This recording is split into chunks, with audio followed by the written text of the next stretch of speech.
I want to talk about. I read it in my research. I was reading just all these tons of interviews that you did, and you talked about how the importance of post production is to horror. Now, post production, of course, is important to all films, of course, and a lot of times, a lot of filmmakers say that editing kind of makes the movie, right? But I think with horror, especially, there are certain beats that have to be made, especially in regards to something like I think I wrote down in my notes, never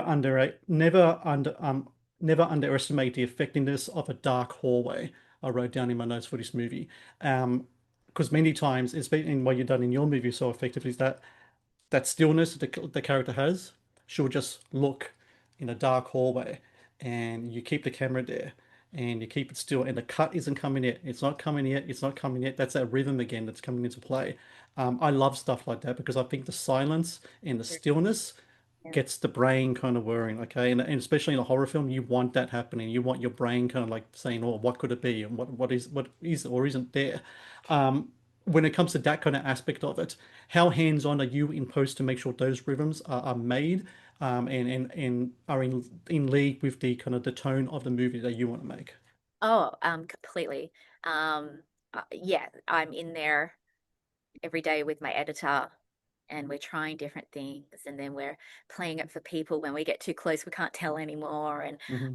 um, i- it's like those were the parts of the film that I had to do the most amount of planning around because you're trying to figure out the lighting, getting the lighting right, the getting the camera angle right, and I think it's very Lynchian to really use the reaction of the characters to really create that dread for the audience and because we're such pack animals, we're always reading each other and looking for nonverbal cues that there's something wrong, for our own safety. So, like, never underestimate a actor's reaction to that kind of thing to really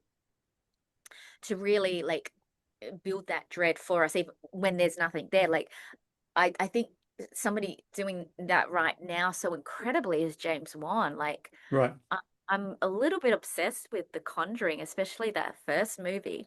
And I remember that scene where the girl is in bed and she can see something behind the door.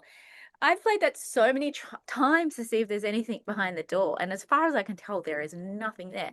But this girl's petrified fear as she's staring, and her sister is just can't see anything, and she's going, "What's there? What's there?" Gives me chills just thinking about it. Like, it is some of my favorite moments of horror when you use your craft and the editing process and the sound and the grade as well to really fine tune those moments. Thank you for watching the Matt's Movie Reviews channel. Please subscribe for more reviews, podcast interviews, and exclusive content.